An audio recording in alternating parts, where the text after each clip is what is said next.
안녕하세요. 커피에 대한 모든 것 월간 커피 매거진의 커디터입니다.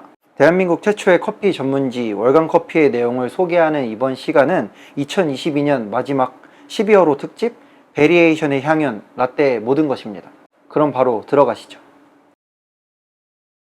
종류를 막론하고 라떼에서 가장 큰 비중을 차지하는 재료는 우유입니다. 따라서 최근 상승하고 있는 우유값을 이야기하지 않을 수 없죠. 최근 우유와 인플레이션의 합성어 밀크플레이션 단어가 등장할 정도로 우유값 논란은 커지고 있습니다. 이미 2021년 8월 원유값 인상으로 인해 10월부터 유제품 가격이 줄줄이 올랐고 소비자의 원성을 산 바가 있는데요. 올해 11월 3일 낙농진흥회가 원유 가격을 리터당 49원씩 인상하겠다고 발표했습니다. 보통 소비자 가격은 원유값 인상분의 10배가 적용되기 때문에 현재 리터당 2,700원인 우유값은 이제 리터당 3,000원이 넘을 것으로 예상되고 있습니다. 지속적인 우유 가격 인상은 소비 행태에 변화를 주고 있습니다. 많은 소비자가 국산 우유 대신 조금 더 저렴한 수입 멸균 우유를 선택하고 있습니다. 관세청에 따르면 2022년 상반기 멸균 우유 수입량은 2021년 동기보다 57% 늘었습니다. 추후 2026년 자유무역협정으로 미국과 유럽산 우유 및 유제품 관세가 사라지면 수입 우유 소비 비중이 더 커질 것으로 예상됩니다. 대체 우유 시장의 성장도 뒤따르고 있습니다. 유로모니터에 따르면 대체 우유 등 국내 식물성 음료 시장은 2016년 5,109억 원에서 2021년 6,942억 원으로 5년 새 35.9%의 성장률을 기록했고 2026년에는 약 1조 원 이상이 될 것으로 전망하고 있습니다. 라떼의 주인공 우유는 매우 다양합니다. 흰우유라고 다 같은 우유가 아닙니다. 먼저 알아야 할 것은 우유가 생산되기 전 원유입니다. 해외에서 우유를 마셔본 분들은 우리나라 우유의 맛과 차이가 상당히 나서 꽤 놀라셨을 거예요. 우유의 맛을 좌우하는 요소는 지방 함량, 살균법 등 다양하지만 그 전에 원유가 있습니다. 사료보다 건초를 먹은 젖소의 원유가 맛이 진하다고 알려졌으며 이 외에도 방목 여부, 항생제 및 약물 투여 등 젖소에게 스트레스를 주는 요인도 원유에 영향을 끼칩니다. 당연한 말이겠지만 사육 환경이 더 좋을수록 원유의 퀄리티도 올라가게 돼 있는 거죠. 또한 당과 지방도 많은 영향을 줍니다. 우유는 단백질과 지방, 유당, 무기질 등 우리 몸에 필요한 영양소를 함유하고 있는데 맛에 영향을 끼치는 주요 요인은 당과 지방입니다. 우리나라 국민의 75%는 유당 분해 효소 결핍증을 갖고 있다고 하는데 이를 해결하기 위해 등장한 락토프리 우유는 효소 공법, 필터 공법 등 유당을 정제하는 과정을 추가로 거치며 다당류인 유당을 단당류인 글루코스와 갈락토스로 분해하게 됩니다. 단당류는 혀에서 바로 느낄 수 있기 때문에 일반 우유보다 더 달게 느껴지죠. 일반 우유는 지방을 전혀 제거하지 않은 상태에서 이를 전지유, 영어로는 홀밀크라고 합니다. 약 3.5%의 지방이 함유되어 있고 유지방 세포를 기계적 처리로 작게 파괴해 우유에 균일하게 분산시키는 균질화를 거치죠. 이로써 지방층이 떠오르지 않아 라떼를 만들기에 적합합니다. 저지방 우유는 원유의 유지방분을 일부 제거한 우유로 지방 함량이 2% 이하이고요.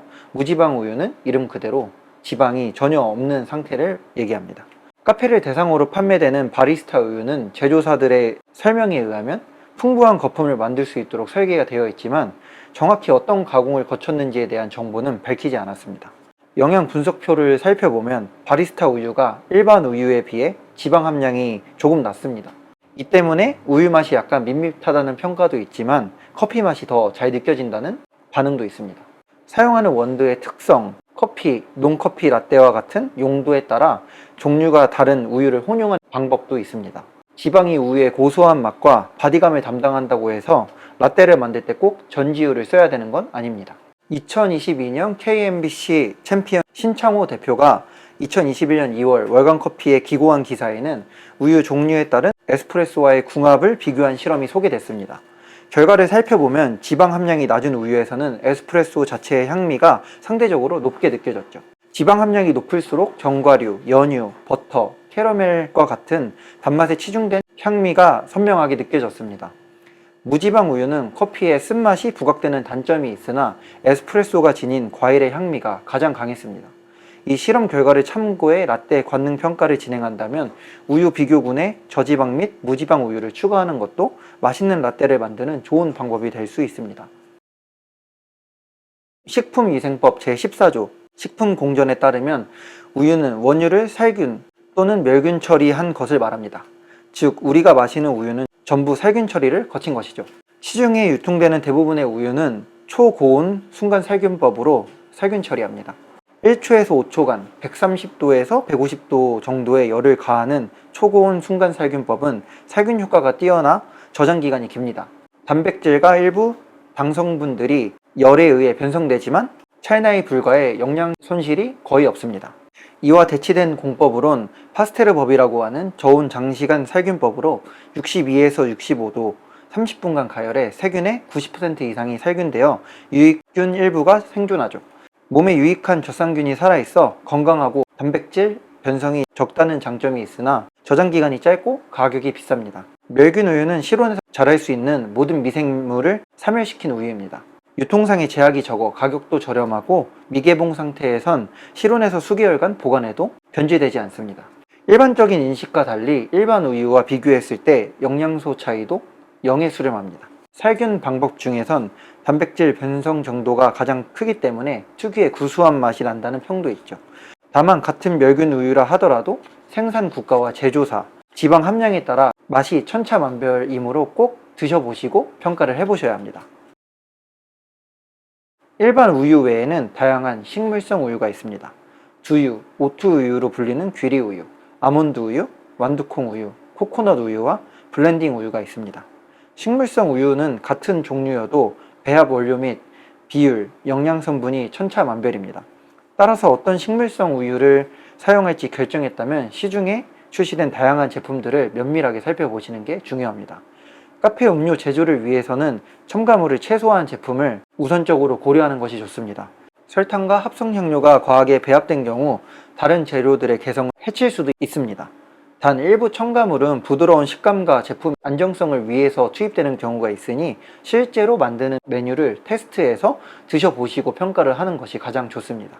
기본적으로 식물성 우유는 원료 특유의 풍미가 강하게 드러난다는 점도 잊으시면 안 됩니다. 최근 여러 EU에서 대체 우유의 중요성이 강조되고 있지만 실제 매장에서는 판매가 저조하기 때문에 사용을 하기 어려운 경우가 많습니다.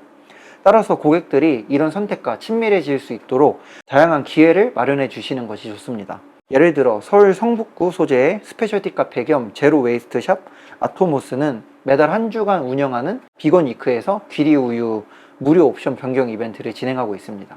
상시 이런 이벤트를 진행하기 어렵다면 이런 식으로 일시적으로 진행을 해서 고객들의 선택을 유도하는 것도 좋은 방법입니다.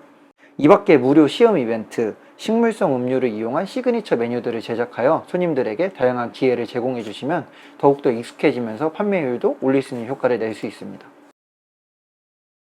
영상 하나에 모든 내용을 담는 것은 어려워서 오늘은 22년 12월호 라떼의 모든 것 특집 내용 중 챕터 1 라떼의 주인공 우유를 정리해봤습니다. 도움이 되셨을까요? 잡지에는 챕터 2 우유와 커피의 궁합 화이트 커피, 챕터 3 우유 플러스 알파 논커피 라떼, 브로그로 라떼의 매력 레벨업 페이지로 더 다양한 정보들이 담겨 있습니다. 저희 이번 영상 내용이 마음에 드셨다면 저희 커디터 구독과 좋아요 그리고 월간 커피도 정기 구독을 해주시면 정말 감사하겠습니다. 저희는 다음 영상에서 또 다른 주제로 재밌는 영상 가지고 오겠습니다. 그럼 투비 커피뉴